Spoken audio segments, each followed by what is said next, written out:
Hey y'all, welcome back to another episode. So today,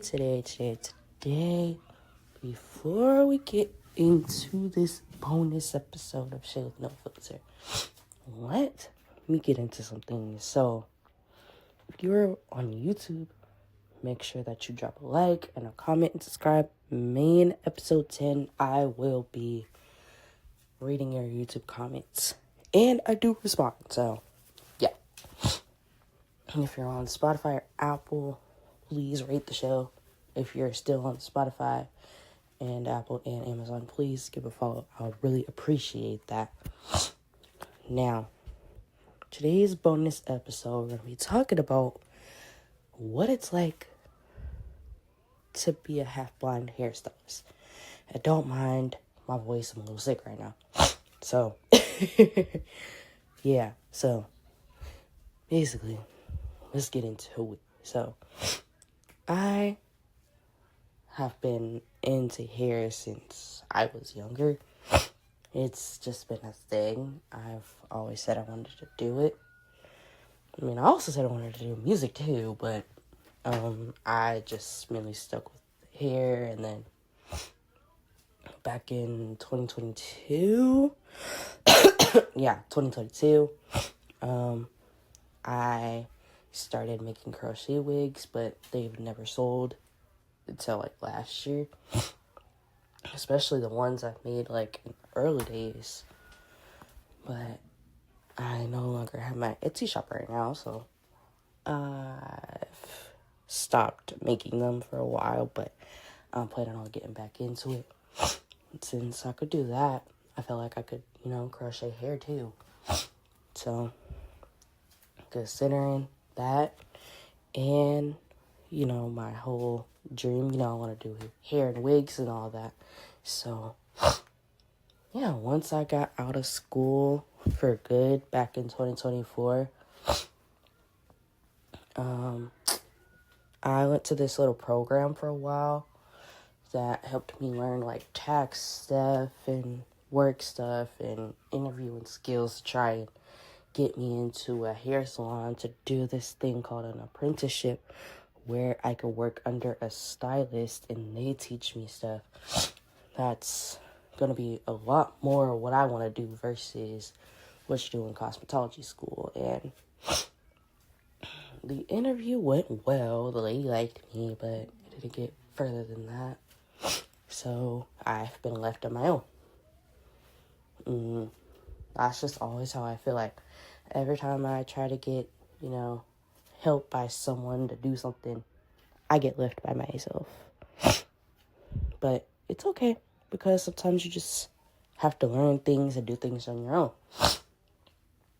So far I've learned how to do wig installs on my own. I'm still getting better at that. I've learned how to do kind of crochet sort of on my own. My mom kind of taught me how to do crochet. And someone taught me to braid back in 8th grade. And my cousin, she taught me how to do knotless braids.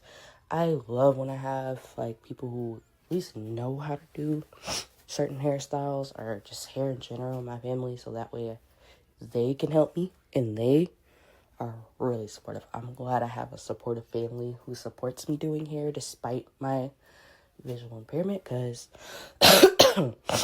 not a lot of people are supportive of visually impaired people doing hair.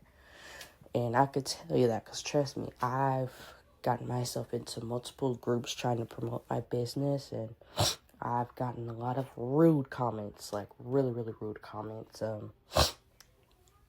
think I've almost thought about giving up doing hair completely, like once, because of a comment that was just like, I'm sorry, but no, something like that. It's like, I'm sorry, but I'm not going to trust you with my hair, or no one should trust you with your hair, some stuff like that. I remember I posted it on Instagram. And my cousin, let's just say one of my cousins got mad. But that just shows how much my family loves me and stuff, and they don't want me getting hurt and stuff like that. Because people are very, very rude to the visually impaired community. Like, they're so rude. Like, people are so mean. Oh my goodness. And then I told y'all I'm sick, so please don't mind that. But then I've also found positive people. I found a lot more positive people than negative people. I genuinely had people who were genuinely going to book, but situations came up. So, life happens, so it's highly understandable.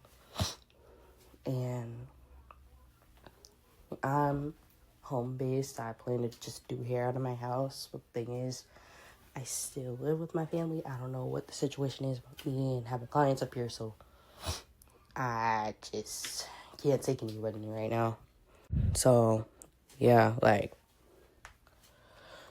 I've just been trying to perfect my craft. I've been working on my knotless braids. I've been working on parting. I've never done, like, braids on anybody. I've done crochet on myself. I've done wigs on myself. Now I'm getting into more, like glueless options. So, like, I offer headband wigs and instant wigs, which I call them instant wigs because they are, like, wigs without any lace. Like, no lace you have to glue down or anything. And I also do closures and frontals, but I'm still trying to kind of at least try to learn how to use glue, but I've been using, like, glueless products. So that way it's like, if my client doesn't want to use glue, I could just do that. And yeah. And I also offer crochet styles too, but I've only done one style on myself, and it's kind of hard because I'm my only model right now. And, doing this kind of taught me how to use a lot of things, how to do a lot of things for myself. I've learned how to use Canva. I've always heard about it, but I'd never used it until then. I have my own business cards. I've created flyers, and I've also been using ChatGPT. Shout out to ChatGPT because it helps me with a lot of things. It helps me keep track with my podcasts. It helps me keep track with my hair page and all that stuff. And yeah, like, ChatGPT is the GOAT. And it also helps me, like, with other stuff too. So yeah. So I have a bunch of mannequin heads, and I've been trying to do a lot at the same time. And I also started practicing locks, but I kind of stopped because I kind of got a little bit discouraged because they didn't come out right. So hopefully next time, if I see, like, some of my family members who know how to do, like, soft locks, I might ask them if they could show me how to do it. And I'm also see if I could get some people to practice on, because right now my hair page is dead. Like, I haven't posted since April 27th. And I have 26 posts on my page right now, but I'm planning to archive the 24 because I want to start over with more of, like, a clean vibe. If y'all are interested in learning about my hair page and stuff, let me know in the comments. I'll gladly talk more about it. But yeah, because when I first started my hair page, I just started posting. I, just didn't really do, like, an intro post, sort of like welcoming people, anything. I just started posting. People do that, but it's like, I've been kind of raised in an old school fashion, sort of. But I felt like it was best to just start over and do, like, an intro post and all that.